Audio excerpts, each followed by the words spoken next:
నమస్తే. తెలంగాణ రాష్ట్రానికి సంబంధించినటువంటి అధికారిక పండుగ చెప్పుకునేటువంటి బోనాల ఫెస్టివల్ రాబోతూ ఉంది. ఇక హైదరాబాద్ మొత్తం కూడా డప్పు చప్పులతో, బోనాలు కోలాటలతో మారుమోగుతున్నటువంటి పరిస్థితి. అసలు ఏ రోజు నుంచి ప్రారంభించబోతా ఉన్నారు, ప్రభుత్వం నుంచి ఎలాంటి పనులను తీసుకోబోతున్నారు? ముఖ్యంగా ప్రభుత్వ పండుగలు రెండు మాత్రమే మనకు కనబడతా ఉన్నాయి. ఒకటి బతుకమ్మ, మరొకటి బోనాలు. బోనాలు అంటేనే అందరికీ గుర్తొచ్చేటువంటి లాల్ దర్వాజా, అలాగే చార్మినార్ దగ్గర జరిగేటువంటి, అలాగే తెలంగాణ రాష్ట్రంలో ఉన్నటువంటి రాష్ట్ర రాజధానిలో ఉన్నటువంటి 200లకు పైన గుడులు అయితే కనబడతా ఉంటాయి. మనతో పాటుగా మాట్లాడడానికి మామిడి హరికృష్ణ భాషా సాంస్కృతిక శాఖ సంచాలకులు ఉన్నారు. అసలు ఎలాంటి ఏర్పాట్లు చేయబోతున్నారో తెలుసుకునేటువంటి ప్రయత్నం చేద్దాం. సార్ నమస్తే. అసలు ఏంటి తెలంగాణకు సంబంధించినటువంటి బోనాల ఫెస్టివల్ గత 10 ఏళ్ళుగా ఘనంగా జరుపుకుంటా ఉన్నాం. ఇప్పుడు ఇది 11వ ఏటా మళ్ళోసారి జరుపుకోవడానికి అయితే రెడీ అవుతూ ఉన్నారు. ఏ రోజు నుంచి ప్రారంభించబోతా ఉన్నారు, ఎలాంటి పరిస్థితులను అక్కడ క్రియేట్ చేయబోతా ఉన్నారు? సో ఇక్కడ ఏంటంటే మనకు బోనాల పండుగ అనేది అమ్మవారిని పూజించే పండుగ, మాతృదేవత ఆరాధనకు సంబంధించిన పండుగ.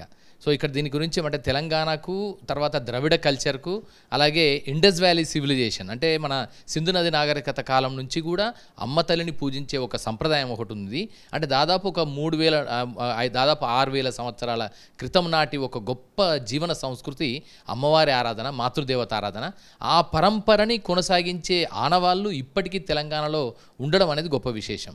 తెలంగాణ అనేది అందుకే గొప్ప సాంస్కృతిక వైవిధ్యతకు కొలువు నిలువుగా ఉంటున్న సందర్భంలో తెలంగాణ రాష్ట్రం అవతరించిన తర్వాత భాషా సాంస్కృతిక శాఖ పక్షాన, దేవాదాయ ధర్మాదాయ శాఖ పక్షాన ఈ బోనాల ఉత్సవాలని అత్యంత వైభవంగా ప్రభుత్వ శాఖలన్నింటి సమన్వయంతో అత్యంత వైభవంగా నిర్వహిస్తూ వస్తున్నారు. సరే, ఈ సంవత్సరం మాత్రం ఇంకా మరింత బిగ్గర్ స్కేల్లో పెద్ద ఎత్తున ప్రజలందరి భాగస్వామ్యంతో ప్రజలందరినీ, భక్తులందరినీ కూడా రంజింపజేసే విధంగా ఆధ్యాత్మికత, భక్తి భావనలు మరింత పరిడవెళ్ళే విధంగా ఓల్డ్ సిటీలో, హైదరాబాద్లో, సికింద్రాబాద్లో జంట నగరాలంతటా కూడా ఈ బోనాలు ఫెస్టివల్ని నిర్వహించడానికి కావాల్సిన సన్నాహాలన్నీ ప్రభుత్వం తీసుకోవడం జరుగుతుంది. సో దీంట్లో ఏంటంటే ఈ జూలై 7వ తారీఖు నుంచి ప్రారంభమవుతాయి. జూలై 7వ తారీఖు నుంచి ప్రారంభమై ఆగస్టు 4వ తారీఖు వరకు మొత్తం ఆషాఢ మాస బోనాలు ఇవి.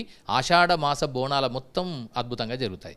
సో దీంట్లో ఈ బోనాల ప్రారంభం ఎక్కడ జరుగుతుందంటే జూలై 7వ తారీఖు రోజు గోల్కొండ కోట మీద జగదాంబిక టెంపుల్ ఉంది, అక్కడి నుంచి ప్రారంభం అవుతాయి.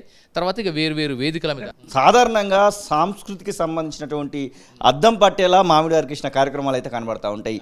ఈ బోనాల దానిలో ఏమైనా స్పెషల్ ఎఫెక్ట్స్ కనబడతా ఉన్నాయా? ముఖ్యంగా ప్రారంభం నుంచి ఆగస్టు 4th వరకు కూడా చాలా కార్యక్రమాలు రూపొందించడానికి మేము ప్రిపరేషన్ యాక్షన్ ప్లాన్ తయారు చేస్తున్నాం. సో దీనిలో ఏంటంటే ప్రధానంగా మనకు కనిపించేది అమ్మ తల్లి ఆరాధన. ఇది కూడా ఏంటంటే ఖచ్చితంగా కొత్తగా, అంటే వర్షాలు వస్తున్న టైం, దీనికి ఒక పర్యావరణ ప్రయోజనాలు ఉన్నాయి, అలాగే మానవాళి ప్రయోజనాలు ఉన్నాయి. దీని వెనుక ఒక అత్యంత అద్భుతమైనటువంటి లోక కళ్యాణం ఉంది.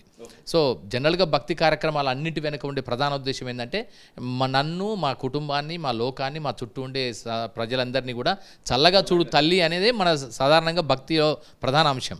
సో ఈసారి కూడా దీంట్లో కూడా అదే ఉంది. అయితే ఏంటంటే ఇక్కడ జనరల్గా అంతకుముందు, అంటే బోనాల పండుగ రావడానికి ముందు ఉజ్జయిని మహంకాళి టెంపుల్లో ఏర్పాటు కానీ, జగదాంబిక టెంపుల్ అంటే గోల్కొండ కుతుబ్ షాహీల టైంలోనే ప్రారంభమైంది.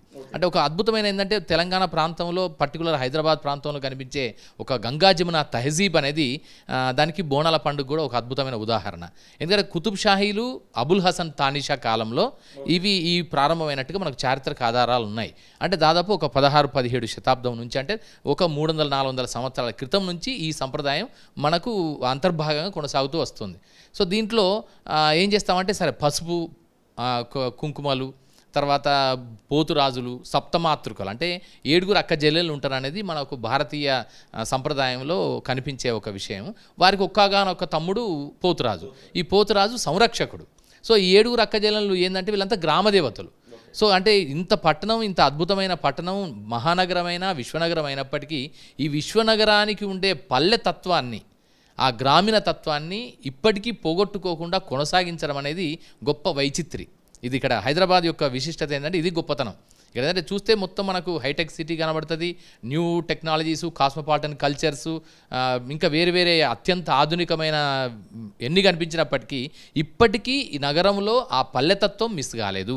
ఇప్పటికీ నగరంలో ఇన్ని వేల సంవత్సరాలు, వందల సంవత్సరాల నుంచి కూడా ఆ గ్రామీణ తాత్విక జీవన దార్శనికత మాత్రం ఇంకా పోలేదని చెప్పడానికి ఈ బోనాల పండుగ ఒక నిలువైన ఉదాహరణ, అద్భుతమైన ఉదాహరణ. అసలైన తొలి వెలుగు Follow WhatsApp at Toli Velugu Official.